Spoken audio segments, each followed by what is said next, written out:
Bien, que Dieu vous bénisse. Je tiens à vous remercier pour cette discussion de ce matin qui était particulièrement enrichissante et qui, pour le coup, vont trouver aussi un écho dans le message qui est prévu aujourd'hui. Aujourd'hui, ce sera un message qui sera un peu spécial puisqu'il va mêler à la fois un message spirituel avec un message aussi sur la santé. C'est la raison pour laquelle j'ai titré en fait le message d'aujourd'hui « Recouvrez la vue ». Je vais vous inviter à vous incliner. Nous allons faire une courte prière. Je vais faire une courte prière pour pouvoir introduire ce moment. Notre Dieu, notre Père, nous te remercions encore une fois pour toutes tes bontés envers nous. Merci pour cette prière précédente où tu nous rappelles, Seigneur, que nous devons tout faire pour être à ton image. Et aujourd'hui, Seigneur, tu nous présentes Christ et nous voulons être à l'image de Jésus. Car c'est seulement quand nous serons à l'image de Jésus que nous pourrons nous présenter devant le Père.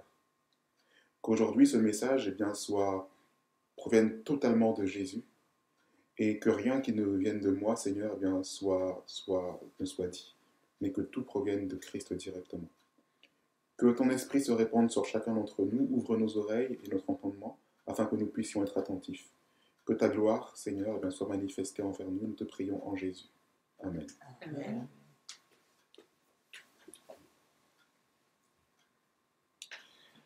Donc le titre en fait du message d'aujourd'hui, c'est « Recouvrer la vue ». Et on va voir qu'il y a un moyen de retrouver la vue de manière spirituelle, mais aussi un moyen de recouvrer la vue, la vue physique, c'est-à-dire de nos yeux, celle qui nous permet de voir la lumière. On va trouver une première définition de la vue dans Matthieu au chapitre 6 et le verset 22. Matthieu au chapitre 6 et le verset 22. Et cela va nous aider à comprendre le fonctionnement des yeux, puisqu'ici, Jésus va parler directement de l'œil, et donc de cet organe. Matthieu 6 et le verset 22. L'œil est la lumière du corps. Dans certaines versions, il est dit « l'œil est la lampe du corps ». Si donc ton œil est sain, tout ton corps sera éclairé. Déjà ici, il y a une leçon qui est assez essentielle. C'est qu'en fonction de ce que tu regardes, en fonction de ce que nous regardons, de ce que nous observons, eh bien, nous formons nos pensées, nous formons notre esprit, nous formons notre caractère. Donc si nos yeux sont toujours sur des choses qui sont mauvaises, automatiquement, nous prenons des choses mauvaises aussi en nous. Si donc ton œil est sain, nous dit Jésus, tout ton corps sera éclairé. Mais je vais maintenant aller un petit peu plus loin. Comment Dieu, lui-même, gère-t-il ses yeux? Et il nous l'explique dans différents passages de la Bible. Si nous prenons le livre de Deutéronome au chapitre 32 et le verset 10. Deutéronome au chapitre 32 et le verset 10.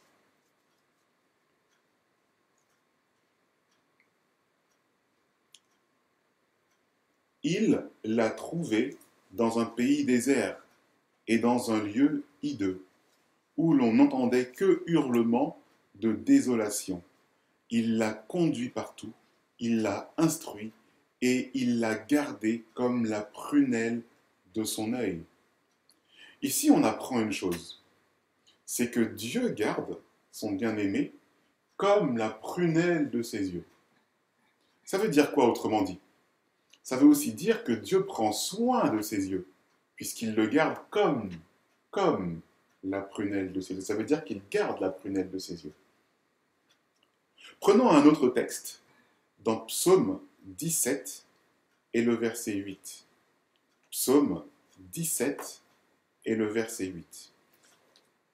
Et ici, David va confirmer ce que nous venons à l'instant de lire dans Deutéronome 32 et le verset 10. Psaume 17 et le verset 8. Garde-moi comme la prunelle de l'œil, et couvre-moi sous l'ombre de tes ailes. Que demande David? D'être gardé à l'ombre des ailes de Dieu comme la prunelle de l'œil. Donc, nous pouvons prendre soin de nos yeux, Et il semble que Dieu lui-même aussi prend soin de ses yeux. Mais ça a une signification, puisque dans les deux versets, on retrouve un point commun. Et ce point commun, c'est que lorsque Dieu prend soin de ses yeux, en réalité, c'est parce qu'il prend soin des autres. Il l'a instruit et il l'a gardé comme la prunelle de son œil. Ce qui veut dire que lorsque l'on prend soin des autres, eh bien, on soutient également notre vue. Et il y a une logique à cela, une logique qui est physique. Pour Dieu, prendre soin de ses yeux équivaut à prendre soin de ses enfants, comme la prunelle de ses yeux. Et donc, le rôle de nos yeux est donc de veiller sur autrui. Jésus confirme qu'il s'agit du deuxième commandement le plus important. Il nous le rappelle dans Matthieu 22 et le verset 39 à 40. Quels sont les commandements les plus importants? Eh bien, aime ton Dieu et aime ton prochain. Ces deux commandements, en réalité, eh bien, permettent à notre vue de s'améliorer. Et il y a une logique simple. Lorsqu'on ne regarde qu'à soi, ben on ne peut pas voir plus loin que le bout de son nez. Par contre, lorsqu'on le regarde à autrui, eh bien, on peut voir beaucoup plus loin. Vous devez comprendre aussi par derrière cela que lorsque quelqu'un est stressé et que la vie le conduit à regarder ses propres difficultés, eh bien, sa vue baisse. Et c'est un des facteurs qui conduit aussi à la myopie. C'est le stress. Et donc, quand on regarde qu'à soi, à cause de la vie, je ne dis pas qu'on le fait volontairement, mais à cause de la difficulté de la vie, eh bien, on peut finir par avoir une vue qui baisse. Mais Jésus nous rappelle le second commandement. Tu aimeras ton prochain comme toi-même, ce qui signifie comme la prunelle de tes yeux. Et au verset 40 de Matthieu 22, il dit toute la loi et les prophètes se rapportent à ces deux commandements. Ça veut dire quoi?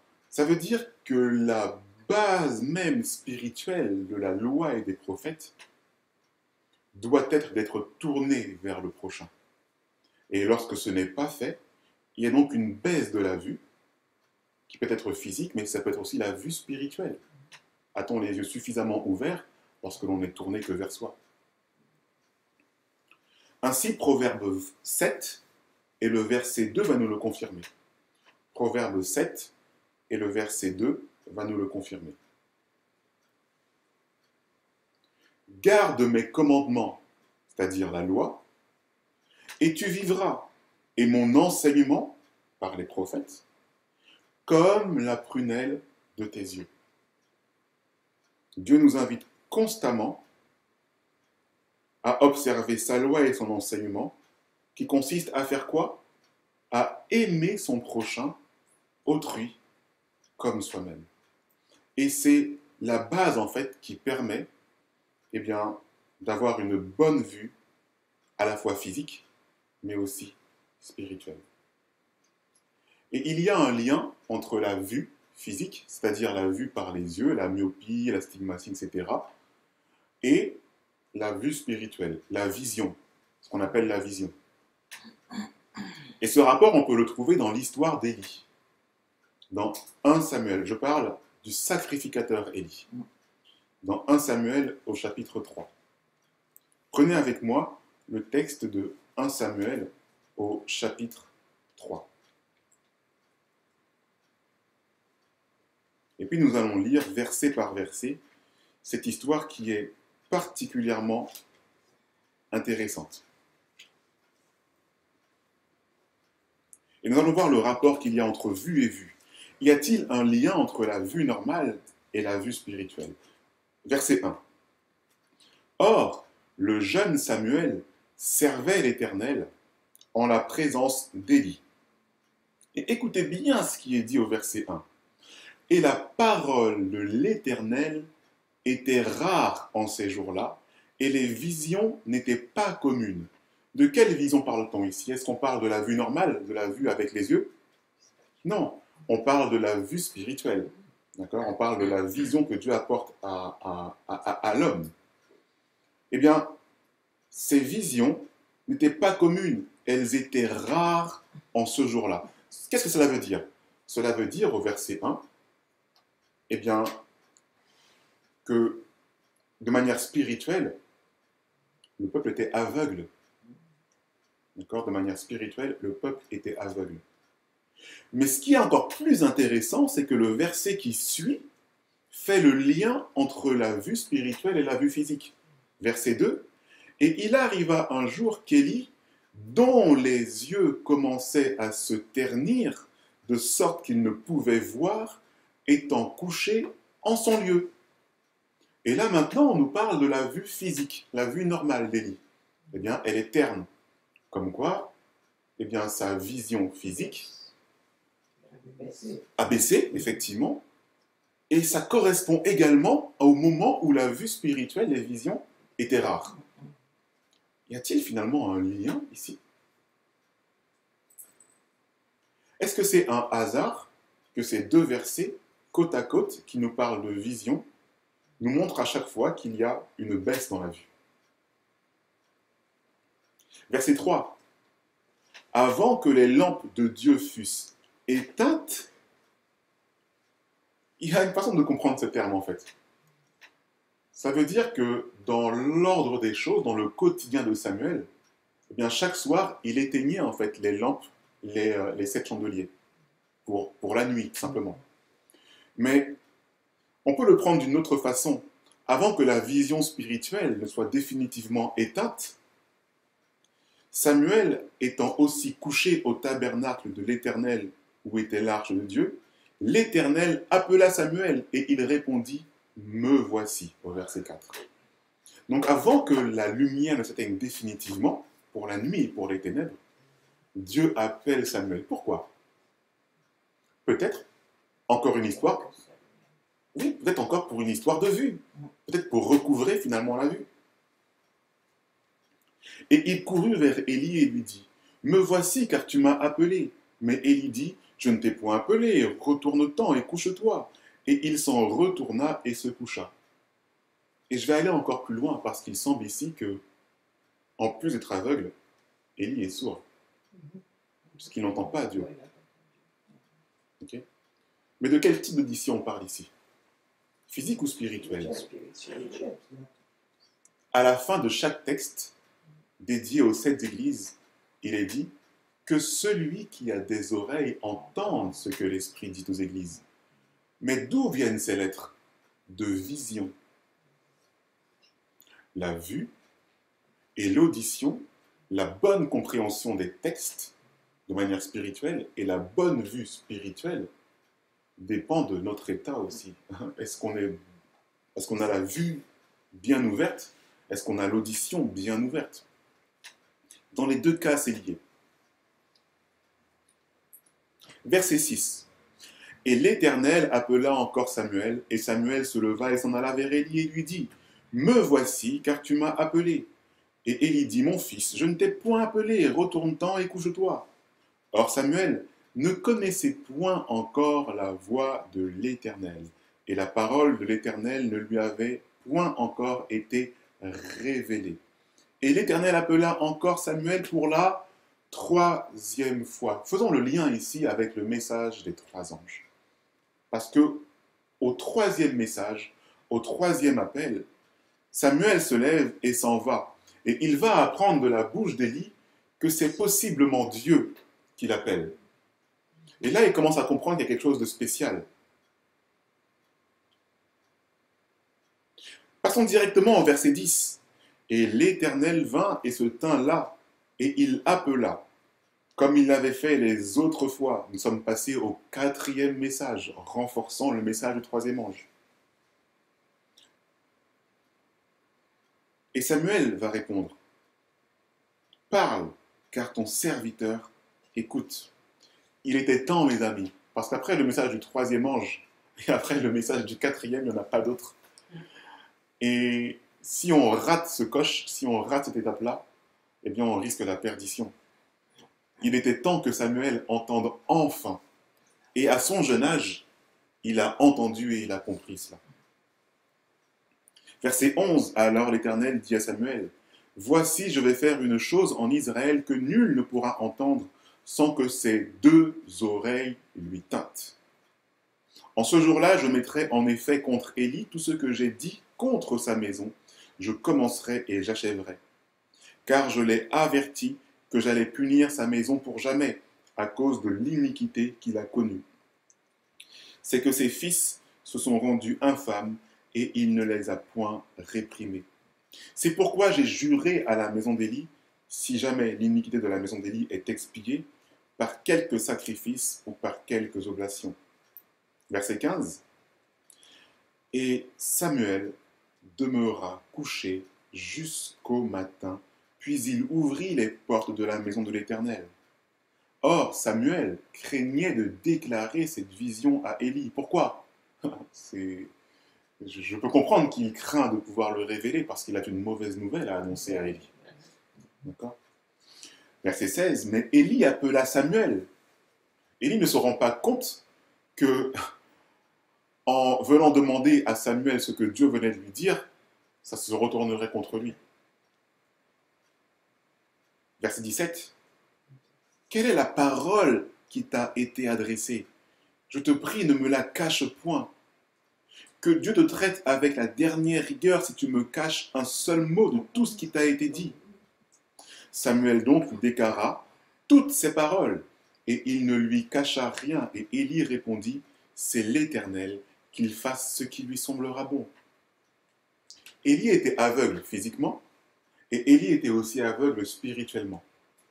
Dieu révèle sa vision à Samuel, et Samuel révèle sa vision à Élie. Que s'est-il passé pour Élie à ce moment-là? Il est plus messager. Alors Estelle me répond, il n'est plus messager. Mais surtout, ce qui se passe ici, c'est que par l'intermédiaire de Samuel, Élie a recouvré la vue. Et permettez-moi de dire une chose. Par l'intermédiaire des lunettes Samuel, Élie a recouvré la vue. Il a pris les lunettes Samuel pour les poser sur ses yeux, et Élie a recouvré la vue. Parce que Samuel lui a révélé la parole de Dieu. Enfin, Élie est au courant de ce qui va se passer. Mais malheureusement pour lui, cela ne joue pas en sa faveur. Dans ces derniers versets, mes amis, on comprend que la vue d'Élie vient de s'améliorer. Quelle vue? Bien sûr, la vue spirituelle. C'est 19. Et Samuel devenait grand, et l'Éternel était avec lui. Et aucune de toutes ces paroles ne tomba à terre. Ça veut dire que toutes les visions que l'Éternel a données à Samuel ont été perçues par Samuel, entendues par Samuel et restituées au peuple. Et ainsi le peuple a recouvré la vue et les visions spirituelles. Et tout Israël, verset 20, depuis Dan jusqu'à Beersheba, connut que Samuel était établi pour prophète de l'Éternel. Tous ont revêtu enfin les lunettes Samuel. Et l'Éternel continua à apparaître. Où ça? À Silo.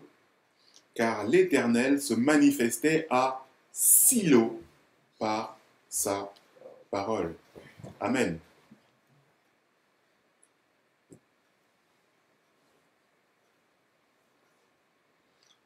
On peut donc comprendre à travers cette histoire d'Élie comment la vue physique peut être liée à la vue spirituelle. Élie a perdu la vue physique. Pourquoi? Parce qu'il n'a pas appliqué le principe que nous avons vu un peu avant, qui disait que lorsqu'on ne regarde qu'à soi, à cause du stress, à cause des difficultés de la vie qui nous forcent à regarder qu'à soi, on finit par perdre de la vue physique. Et on finit par avoir de la myopie ou autre maladie. Mais lorsqu'on ne regarde aussi qu'à soi, on ne peut pas regarder à Dieu. Et ne pouvant regarder à Dieu, il ne pouvait pas non plus avoir de vision. Parce qu'il ne s'occupait même pas de ses fils. Il ne s'occupait même pas de ses fils. Comment ses fils qui sont juste à côté de lui, il ne les voit pas? Comment peut-il voir la parole de Dieu?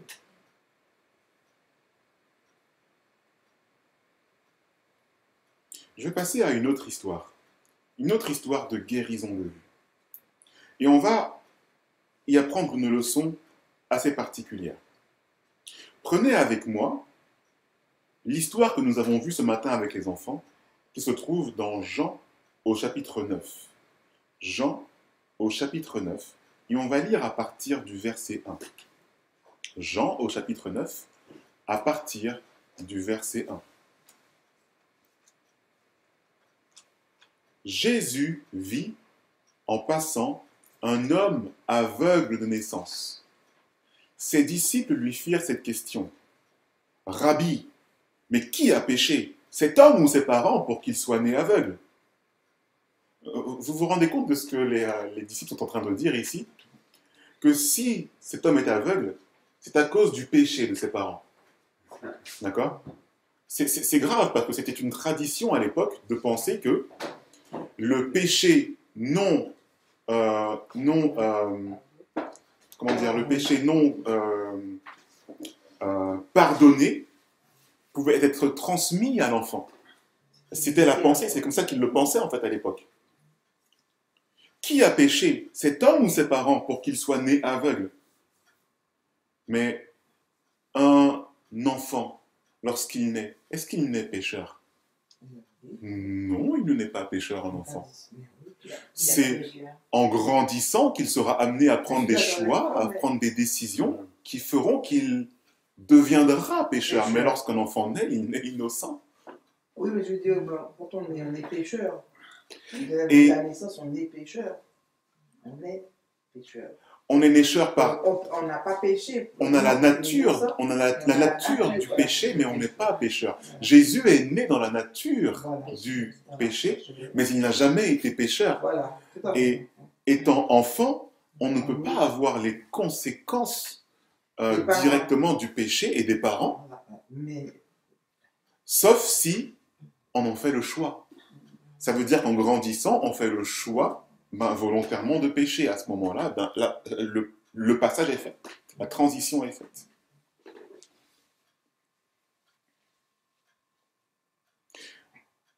Mais Jésus va répondre au verset 3. Ce n'est pas que lui ou ses parents aient péché, mais c'est afin que les œuvres de Dieu soient manifestées en lui. Jésus ne reste pas sur cette histoire de péché des parents. Et il passe directement à l'étape de la guérison, parce que Jésus, il ne s'arrête pas au problème qu'a eu les parents en regardant que ses pieds.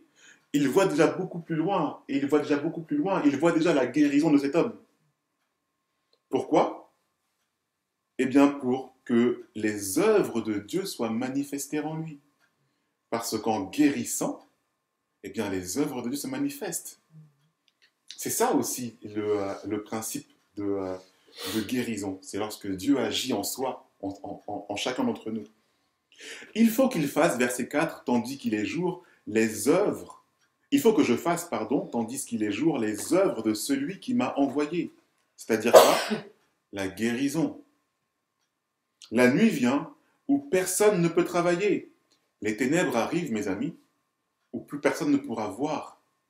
Cet aveugle sera aveugle définitivement. Pourquoi? Parce que la nuit, eh bien, nous sommes tous aveugles. On ne voit rien. Pendant que je suis dans le monde, je suis la lumière du monde. Souvenez-vous donc du texte de Matthieu 6 et le verset 22 qu'on a lu tout à l'heure. L'œil est la lumière du corps. Si donc ton œil est sain, tout ton corps sera éclairé. Que devons-nous donc regarder pour pouvoir voir? Christ, directement parce qu'il est la lumière du monde. Mais j'aimerais revenir un petit peu sur ces œuvres qui sont manifestées. Les disciples ont insisté sur le péché des parents. Sabbat dernier, nous avons vu à travers l'église d'Éphèse que l'église d'Éphèse avait perdu son premier amour. Et en perdant son premier amour, eh bien, il s'était mis à accuser, à rester dans le péché que chacun commettait. Mais il faut passer au-delà de cela. Dans le message à Éphèse, Jésus dit ce que j'ai contre toi, c'est que tu as perdu ton premier amour. Mais il ne reste pas là. Et il dit, par contre, ce que j'aime chez toi, c'est que tu hais les œuvres de Nicolaïte, œuvres que je hais aussi. Jésus ne reste pas sur le défaut, et il va directement sur ce qui est bien chez chacun d'entre nous, en fait. Exactement comme il est en train de montrer aux disciples ici. Mais qui a péché? Ses parents? Jésus dit, mais non, restez pas là. Lorsqu'il sera guéri, c'est pour que les œuvres de Dieu soient manifestées. Et il invite chacun à regarder au message de l'église d'Éphèse pour ne pas rester dans l'accusation des frères, mais à aller plus loin. Parce que chacun de ses frères, même s'il a péché, peut être guéri. Amen et gloire à Dieu. Et après cela, verset 6, il cracha à terre et fit de la boue avec sa salive. Puis il appliqua cette boue sur les yeux de l'aveugle et lui dit, va et lave-toi au réservoir de Siloé. Et retenez bien ce nom. Nom qui signifie envoyé. Il y alla, se lava et s'en retourna, voyant clair. Et ainsi, mes amis, un aveugle a recouvré la vue. Comment? Eh bien, en allant à Siloé. Et maintenant, je pose la question, où Samuel a-t-il eu des visions? À Silo. Est-ce que vous voyez le point commun ici? Siloé, Silo, il semble que ce mot, qui se prononce presque pareil, soit un endroit où on retrouve la vue. Avez-vous remarqué? Pourtant, ces deux mots n'ont pas du tout la même racine, parce que ces deux mots veulent dire deux choses totalement différentes. Siloé signifie envoyé. Silo signifie lieu de repos, ou alors tranquille. Mais par contre, ces deux mots ont les mêmes caractéristiques. Et vous allez comprendre pourquoi. Siloé, donc c'est un étang, ce qui est devenu une fontaine, signifie envoyer. Mes amis, tout disciple du Seigneur devrait aller à Siloé pour recouvrer la vue, afin que les œuvres de Dieu soient manifestées en lui. D'accord? Donc Siloé, ce mot qui signifie envoyer, cet étang, cette fontaine, on a une description de Siloé dans Ésaïe 8 et le verset 6. Ésaïe 8 et le verset 6. Et on nous parle ici de la caractéristique de cet étang et de cette piscine, de cette fontaine. Parce que ce peuple a méprisé les eaux de Siloé qui coulent, comment? Doucement, tranquillement. Et en fait, Silo signifie quoi? Lieu du repos. Et à la racine, Shilo signifie tranquille, paix, paisible. Dans Shilo, il y a aussi le mot shalom, paix. Il y a aussi le mot Shabbat, jour de repos. Et ici, le mot Siloé, qui signifie envoyer, a la même caractéristique. C'est une eau qui coule doucement, tranquillement. Et donc, Siloé a la même caractéristique que Silo, mes amis. Et dans cette petite comparaison, on peut en faire une leçon. Il y a une petite leçon à garder ici. Nous pouvons avoir des racines différentes. Nous pouvons avoir une éducation différente. Nous pouvons avoir des origines différentes. Tout comme ces deux mots, Siloé et Silo, qui ont deux racines différentes. Mais nous pouvons tous avoir un esprit commun, qui est un esprit de douceur et un esprit tranquille. Silo signifie exactement lieu de repos. Et la racine primaire de ce mot qui est Shilo signifie le pacifique ou le tranquille. Et cette caractéristique, mes amis, c'est celle de Christ. Christ n'était pas quelqu'un d'agité. Il n'était pas quelqu'un qui était toujours sur le qui-vive. Effectivement, il était attentif à ce qui se passait autour, mais c'était quelqu'un de posé, de calme, de doux.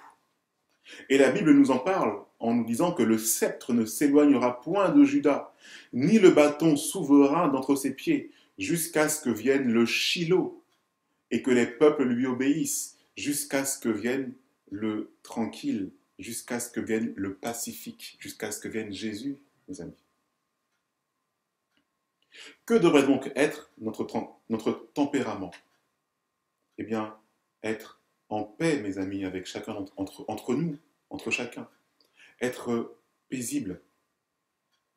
Ne pas chercher la guerre. Ne pas chercher à être au-dessus de l'autre, mais à être serviteur de l'autre.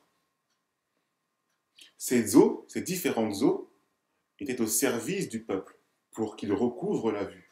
C'était le cas pour Siloé, et ça a aussi été le cas pour Silo, puisque Samuel permettait au peuple, à travers Silo, à travers les visions qu'il avait à Silo, mais il rendait service au peuple, puisque le peuple enfin avait la lumière de Christ.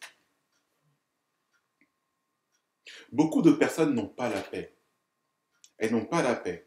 Pourquoi? Parce qu'elles sont tournées vers elles-mêmes. Tout à l'heure, on en parlait. La situation de la vie fait que, parfois, ça nous force à regarder à nous-mêmes, à regarder à nos propres pieds, et du coup, on ne peut pas regarder en avant le bout du tunnel, on ne le verra jamais, puisqu'on ne fait que regarder à nos propres pieds. Les obstacles qui sont devant nous. Il y a beaucoup de gens qui pensent qu'à leurs problèmes. Effectivement, les problèmes sont des problèmes, c'est compliqué de s'en sortir, mais lorsqu'on ne fait que regarder que ça, on ne peut pas voir autrui, on ne peut pas voir les autres. Or, prendre soin des autres, c'est prendre soin de notre vue aussi, comme la prunelle de nos yeux. Souvent, on dit de nos enfants, j'en prends soin comme la prunelle de mes yeux. Et c'est seulement en faisant cela à l'autre qu'on prend soin de notre vue. Il y a des personnes qui passent un temps fou à protéger aussi leur propre personne, à être sur un tas défensif, à protéger leur image et leur réputation, en écoutant rumeur sur rumeur. Mais s'ils ne se rendent pas compte qu'en faisant cela, ils ne font que regarder à eux-mêmes et ils ne regardent pas à autrui et donc encore moins à Christ. Et tout cela, c'est le message à l'église d'Éphèse, qui consiste à regarder à autrui, qui est notre premier amour, à regarder à nos frères et sœurs et à ne pas rester dans l'accusation de nos frères et sœurs, mais qui consiste à les élever plus haut que nous. Jean-Baptiste a ainsi dit de Jésus, alors que Jean-Baptiste avait quand même un message très important, il a quand même dit de Christ, il faut qu'il croisse et que je diminue. Quel devrait donc être notre tempérament aujourd'hui? Afin d'avoir la vue, mes amis, il faut regarder à autrui. Il faut que l'autre puisse avancer, que je puisse l'aider. Ne pas rester dans l'accusation de son péché, mais voir déjà la guérison qu'il va avoir pour que les œuvres de Dieu soient manifestées en lui. J'aimerais faire une petite parenthèse santé ici.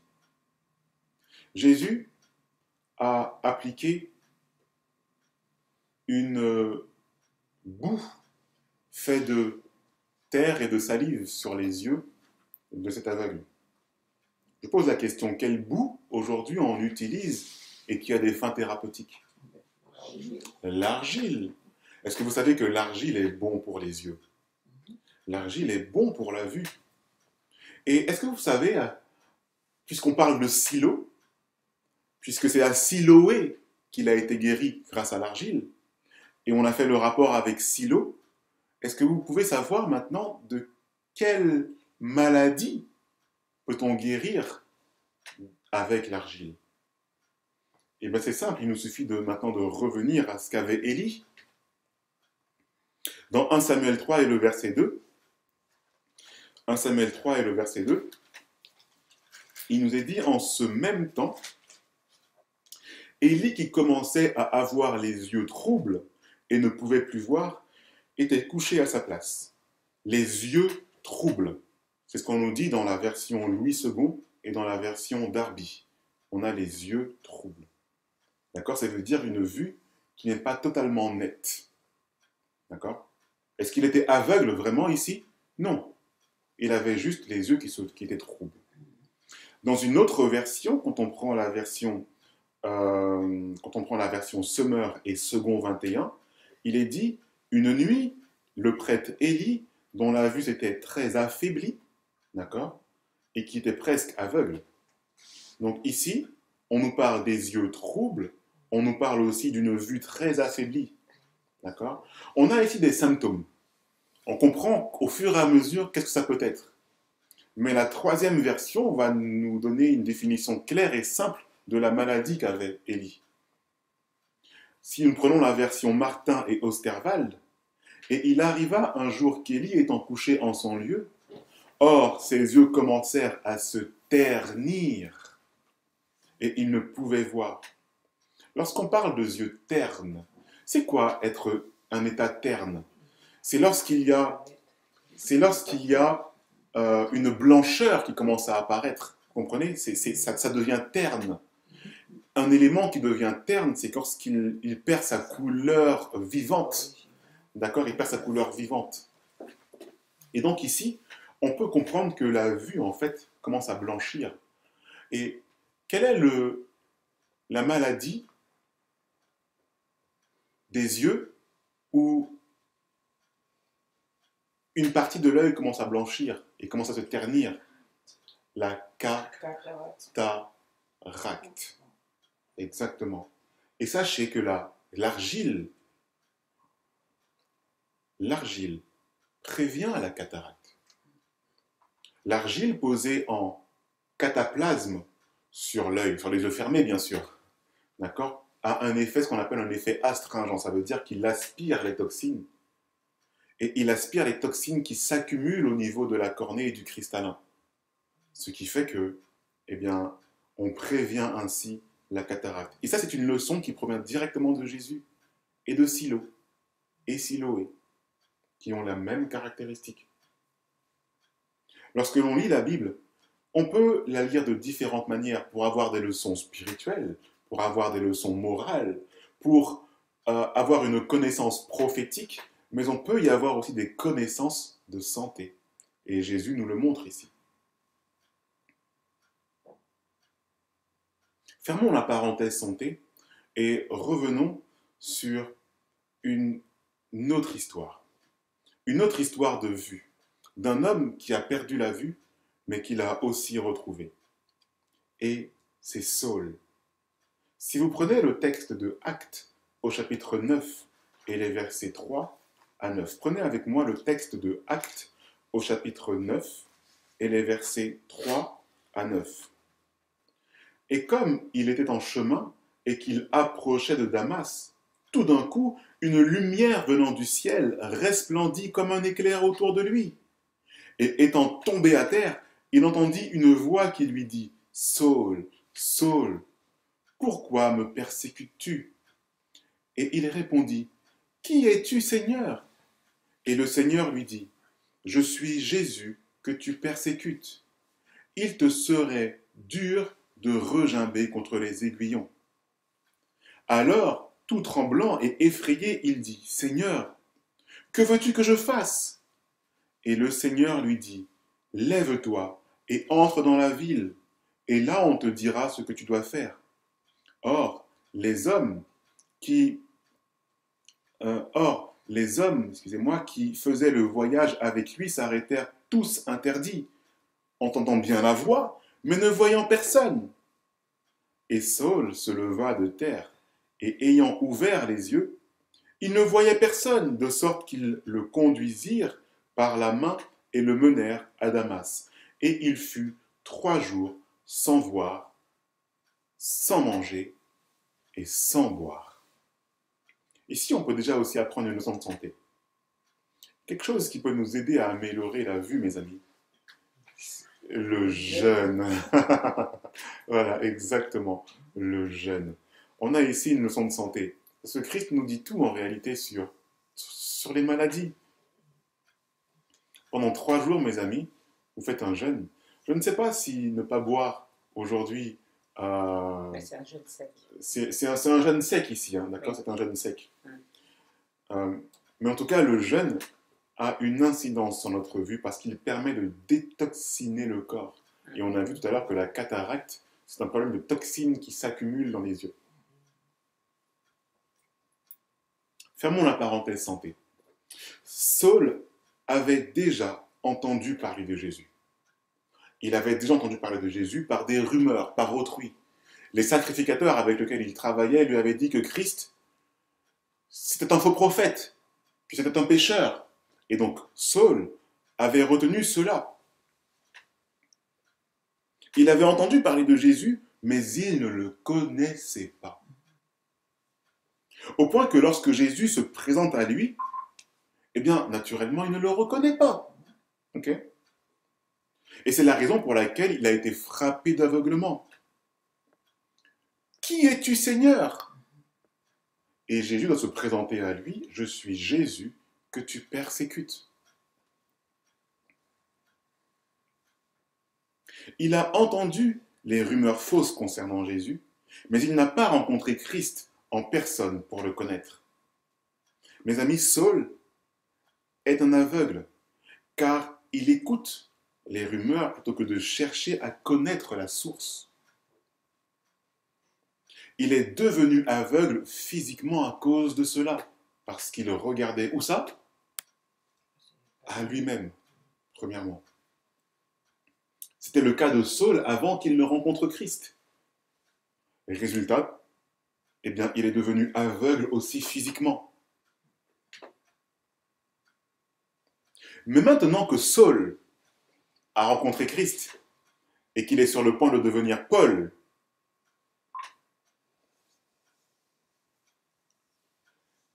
alors que Saul était constamment dans l'accusation de ses frères, qu'a fait Christ quand il l'a arrêté sur le chemin de Damas? Christ a-t-il insisté sur le péché de Saul? Christ a-t-il insisté sur le fait que tu as persécuté, vendu, mis en prison, tu as fait ceci, tu as fait cela? Est-ce qu'il lui a fait un discours comme cela? Il lui a simplement dit, ok, tu as persécuté mon peuple, tu m'as persécuté, mais s'est-il arrêté là? Il ne s'est pas arrêté là. Il lui a dit, maintenant je vais t'envoyer, parce que Christ a déjà la vision et il voit beaucoup plus loin. Il sait que maintenant, Paul va permettre à d'autres personnes de recouvrer la vue. Et que va-t-il se passer lorsqu'il va commencer à faire cela? Paul lui-même va recouvrer la vue, n'est-ce pas? Jésus va avoir un message plus précis. Et on peut lire ce message plus précis adressé à Saul à l'époque dans Actes au chapitre 26 et le verset 16 à 18. Actes au chapitre 26 et le verset 16 à 18. Ici, Paul raconte sa conversion au roi Agrippa. Et il va donner d'autres précisions sur le discours que lui a tenu Jésus quand il l'a arrêté sur le chemin de Damas. Acte 26 et le verset 16 à 18. Je répondis, qui es-tu, Seigneur? Et le Seigneur dit, je suis Jésus que tu persécutes. Mais lève-toi et tiens-toi sur tes pieds, car je te suis apparu pour t'établir ministre et témoin des choses que tu as vues et de celles pour lesquelles je t'apparaîtrai. Jésus s'est-il arrêté sur le péché de Saul? L'a-t-il condamné pour autant? L'a-t-il condamné, jugé? Ça y est, c'est fini pour toi? Non, il a été plus loin. Chaque pécheur, mes amis, a une chance devant Christ. Et il n'en a pas seulement une, il en a même plusieurs en réalité. Il a même une vie entière tant qu'il vit, tant qu'il a le souffle de vie pour pouvoir se convertir. Et Jésus donne ici une chance à Paul pour pouvoir changer et se convertir réellement. Je t'ai choisi du milieu de ce peuple. Toi, Paul, un assassin, un meurtrier. Je t'ai choisi du milieu de ce peuple et du milieu des païens, vers qui je t'envoie. Pourquoi? Afin que tu leur ouvres les yeux, pour qu'ils passent des ténèbres à la lumière et de la puissance de Satan à Dieu. Est-ce que vous avez compris ce que je suis en train de dire ici? Paul était un pécheur parmi les pécheurs, criminel, assassin. Mais Jésus va lui faire une transmission d'amour, cette transmission d'amour que l'on retrouve dans la lettre à Éphèse. En lui disant que maintenant tu étais sous l'ancien message, désormais je t'enseigne le nouveau message, le message de Christ, mon message. Et à partir de là, eh bien, tu pourras ouvrir les yeux aux autres. Ils passeront ainsi des ténèbres à la lumière et de la puissance de Satan à Dieu. Mes amis, lorsqu'un serviteur de Dieu, lorsqu'un homme se disant serviteur de Dieu, reste accusateur de ses frères, il est dans le ténèbre. Et il ne voit rien en réalité. Il est aveugle.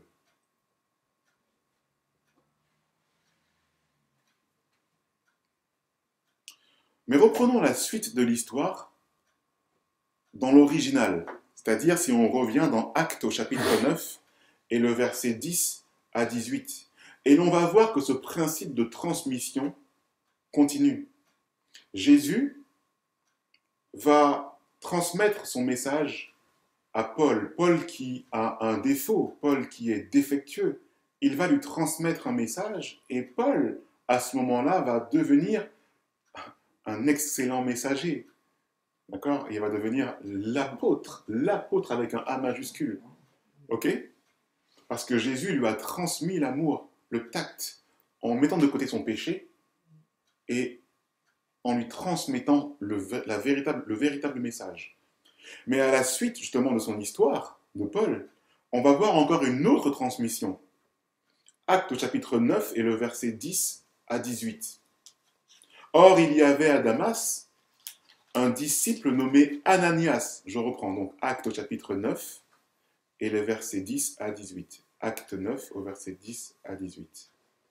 Or, il y avait à Damas un disciple nommé Ananias.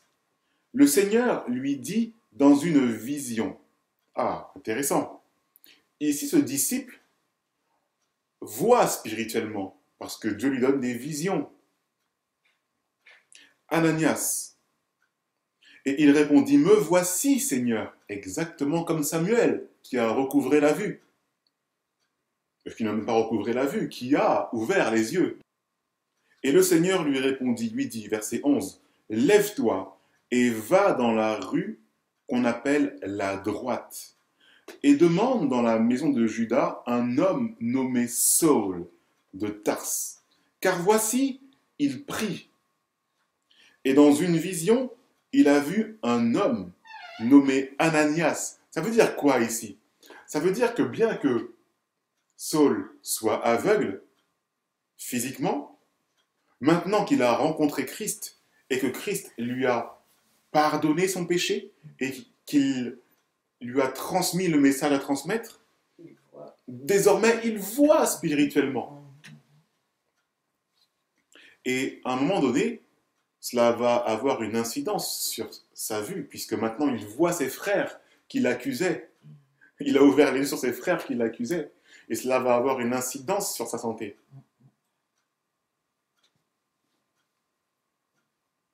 Verset 12. Et dans une vision, Saul a vu un homme nommé Ananias qui est entré et qui lui a imposé les mains afin qu'il recouvre la vue. Ok? On voit là que Paul a eu une vision d'une transmission d'un serviteur de Dieu, Ananias, qui voit et qui va lui-même l'aider à recouvrer la vue. Les aveugles ne peuvent pas faire d'autres personnes recouvrer la vue. Les aveugles spirituels ne peuvent pas aider d'autres personnes à voir spirituellement. Mais des personnes qui ont les visions divines, qui ont des visions spirituelles, qui ont la vue spirituelle, qui ont l'Esprit de Dieu, peuvent ouvrir les yeux aux autres. Seules ces personnes-là, mes amis, peuvent le faire.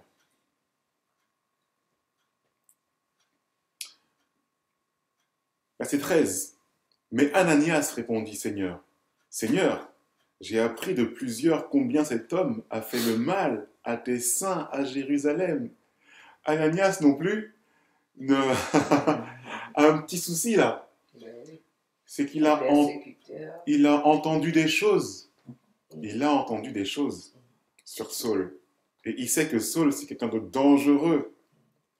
Verset 14, et qu'il a ici le pouvoir de la part des principaux sacrificateurs de lier tous ceux qui invoquent ton nom. Ananias a une crainte, et il craint que Saul, il craint Saul, parce que Saul est investi du pouvoir du Sanhédrin. Eh oui. Mais le Seigneur lui dit, va, car cet homme est un instrument que j'ai choisi pour porter mon nom devant les gentils, devant les rois et devant les enfants d'Israël. Et je lui montrerai combien il doit souffrir pour mon nom. À la lettre de l'église d'Éphèse, eh bien, un message est donné à l'église d'Éphèse. Et la Bible nous dit, et je vais reprendre le texte avec vous, si vous allez dans Apocalypse au chapitre 2, Apocalypse au chapitre 2, à partir du verset 1, écrit à l'ange de l'église d'Éphèse, voici ce que dit celui qui tient les 7 étoiles dans sa droite, qui marche au milieu des 7 chandeliers d'or. Je connais tes œuvres et ton travail et ta patience, et je sais que tu ne peux souffrir les méchants. Et tu as éprouvé ceux qui se disent apôtres, et tu les as trouvés menteurs. Tu as souffert, tu as eu de la patience, et tu as travaillé pour mon nom, et tu ne t'es point découragé. Tu as souffert. N'est-ce pas ce que Jésus dit aussi de ce qui se passera pour Paul? Et je lui montrerai combien il doit souffrir pour mon nom. Ici, Jésus est en train de toucher Paul avec une main remplie de 7 étoiles. Vous vous en souvenez? Que lorsque Jean a eu la vision de Jésus dans Apocalypse 1, Jésus est montré avec une main remplie de 7 étoiles. D'accord? Et une épée qui sort de sa bouche à double tranchant. Et Jean, voyant cela, tombe par terre presque inconscient. Et il est dit dans la Bible que Jésus le touche pour le ranimer avec sa main droite. Mais le problème, c'est que dans sa main droite, il y a 7 étoiles qui correspondent aux 7 églises.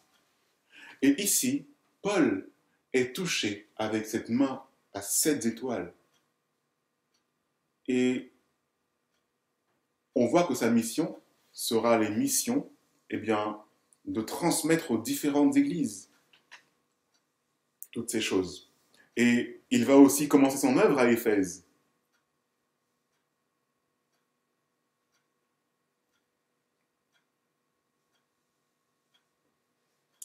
Verset 17, si nous revenons dans Acte 9,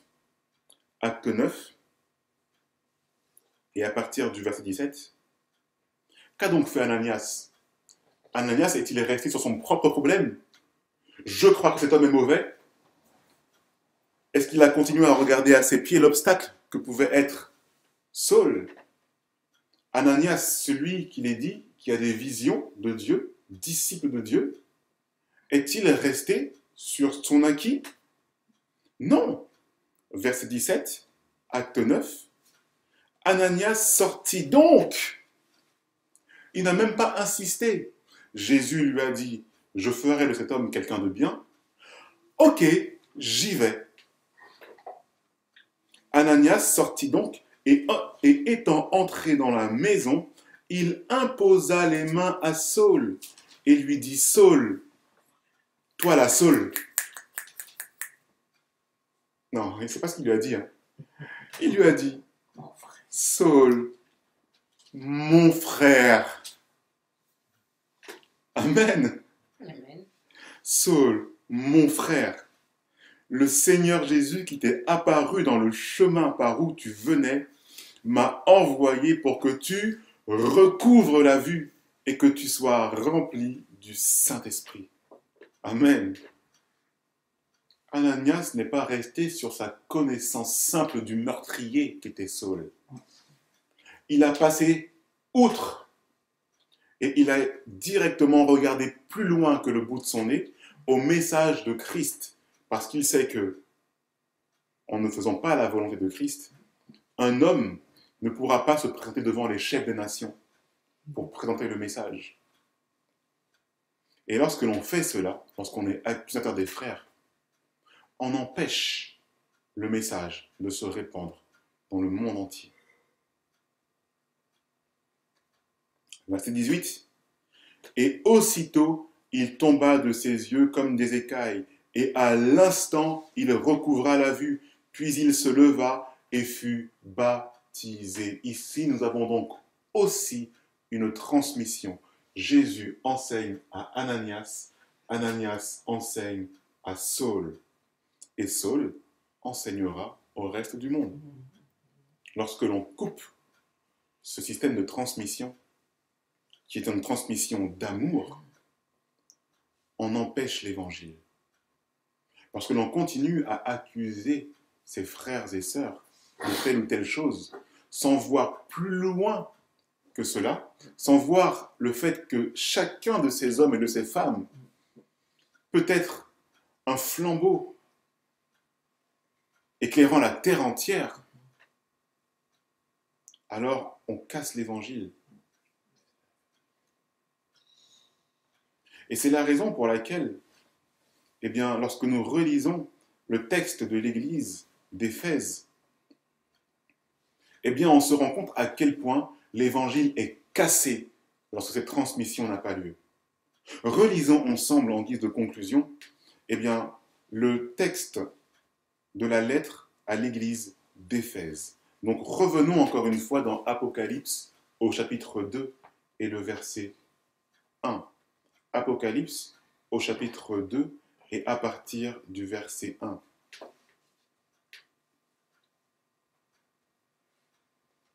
Écrit à l'ange d'Éphèse. Qui doit écrire? C'est Jean. Voici ce que dit celui qui tient les 7 étoiles dans sa droite.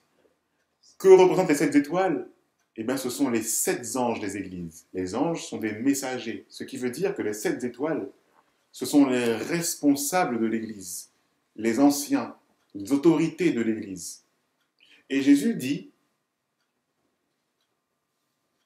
écris à cette Église-là, écris à l'Église d'Éphèse, voici ce que dit celui qui tient les 7 étoiles dans sa droite et qui marche au milieu des 7 chandeliers d'or. Je connais tes œuvres et ton travail et ta patience, et je sais que tu ne peux souffrir les méchants, et tu as éprouvé ceux qui se disent apôtres et ne le sont point, et tu les as trouvés menteurs. Tu as souffert, tu as eu de la patience, et tu as travaillé pour mon nom, et tu ne t'es point découragé. J'ai combattu le bon combat, a dit Paul, et ici, on parle de Paul. On parle de son œuvre qu'il a commencée à l'église d'Éphèse. Verset 4. Mais j'ai contre toi que tu as abandonné ta première charité. S'agit-il de Paul ici maintenant? Plus vraiment. Il s'agit maintenant des personnes eh bien, qui sont dans le cas des 3 premiers versets. Ces personnes qui ont tenu tête, ces personnes qui ont résisté, ces personnes qui ne peuvent souffrir les méchants, mais qui ont éprouvé ce que tu dis apôtres. Il y a des personnes comme ça, mes amis, aujourd'hui, qui sont tenaces et qui ont de la patience et qui ont souffert. Mais il y a un risque chez ces personnes. C'est que tu as abandonné ta première charité, que tu as abandonné ton premier amour. Souviens-toi donc d'où tu es déchu. repens-toi et fais tes premières œuvres. Quelles étaient les premières œuvres d'Éphèse? C'était la transmission avec tact et avec amour du message de Christ. Sinon, je viendrai bientôt à toi, et si tu ne te repens, j'ôterai ton chandelier de sa place. Mais Jésus ne reste pas là, sur une accusation. Il reprend le chemin de la guérison. Il ne reste pas sur le fait que tes parents ont péché. Mais c'est pour que les œuvres de Dieu soient manifestées en lui. Et tout de suite, il reprend. Toutefois, tu as ceci, c'est que tu hais les actions des Nicolaïtes, lesquelles je hais aussi. Et Jésus va jusqu'à descendre de son niveau pour se comparer à nous. Amen. Parce qu'ici, Jésus nous donne un message d'espoir en nous disant, ok, tu as un défaut, mais ne restons pas là. Tu as un point commun avec moi et on va l'exploiter. Amen, gloire à Dieu. Et il finit le message par, pour toutes les églises, que celui qui a des oreilles écoute ce que l'Esprit dit aux églises. Et à celui qui vaincra, je lui donnerai à manger quoi? Je lui donnerai à manger quoi? L'arbre de la vie. Souvenez-vous, l'histoire des enfants ce matin. Quelles étaient les premières œuvres de Dieu? Eh bien, c'est sa création.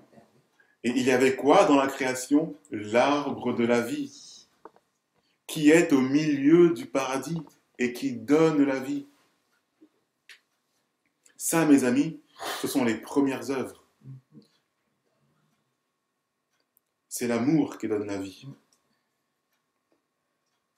Mais remarquez une chose. Remarquez la sanction qu'il y a. La sanction, c'est « j'ôterai ton chandelier ».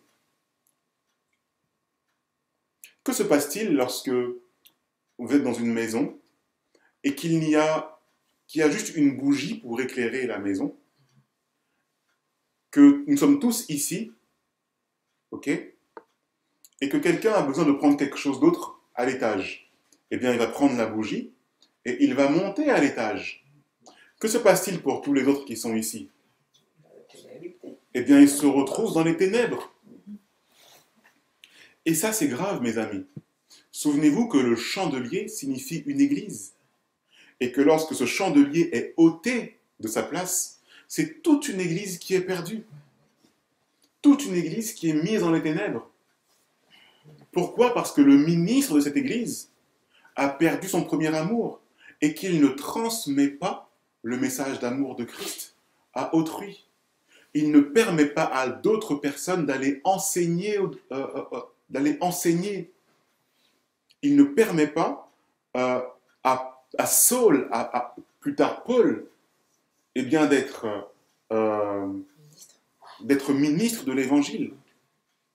Il y a plein de personnes qui sont des Paul chez nous, mes amis, mais qui sont bloqués parce que ceux qui sont ministres de l'Évangile restent sur le fait que ce sont des meurtriers. Et ils restent là et ils ne pointent pas, ils ne lèvent pas le bout de leur nez pour aller voir le bout du tunnel, pour voir plus loin. Toutes ces personnes sont aveugles. Elles sont aveugles et leur chandelier est ôté. Et c'est la raison pour laquelle elles sont dans les ténèbres. Elles sont aveugles. Qui a péché, cet homme ou ses parents, pour qu'il soit né aveugle?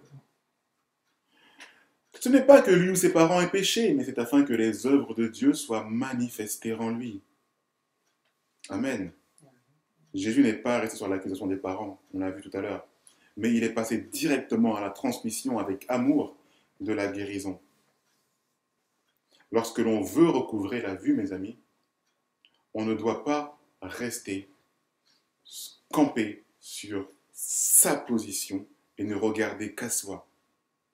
Lorsque l'on veut recouvrer la vue, prendre soin de la prunelle de ses yeux, il faut faire comme Dieu qui dit qu'il prend soin de ses enfants comme la prunelle de ses yeux. Pour prendre soin de la prunelle de ses yeux, Dieu regarde à ses enfants.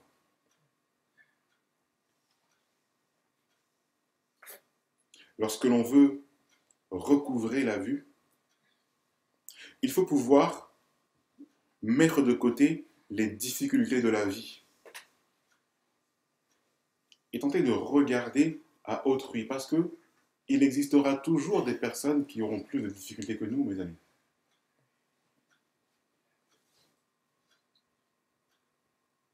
Jésus n'a pas hésité à devenir aveugle également. Vous savez comment? Lors de son sacrifice et lorsque les ténèbres se sont installées en plein midi. Mais pourquoi il n'a pas hésité à faire cela? Afin que tous nous puissions recouvrer la vue. Il n'a pas hésité à tuer sa propre vue physique en mourant entièrement finalement sur la croix, puisque l'œil est un organe du corps. Et si le corps est mort, l'œil aussi. Pour que nous tous, nous puissions avoir la vie et la vue.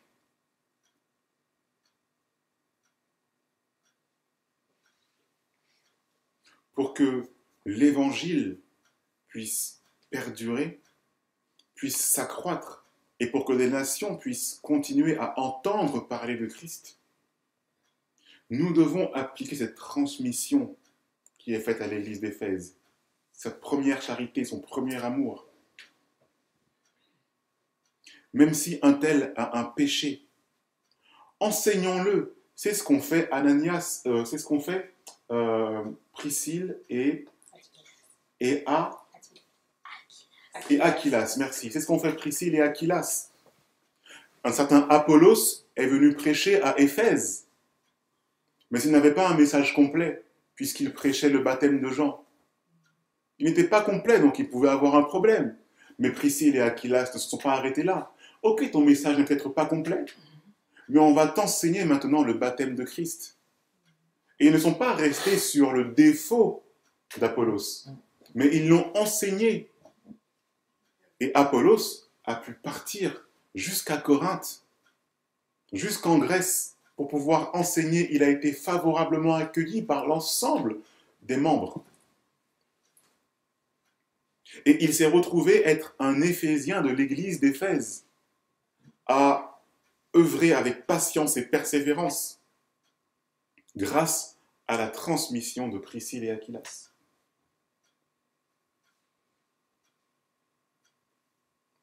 Chers amis, il nous faut retenir cela. Si nous voulons recouvrer la vue, il y a premièrement la mort du moi. Et cela est une leçon à la fois pour la vue physique, mais aussi pour la vue spirituelle. Que Dieu vous bénisse.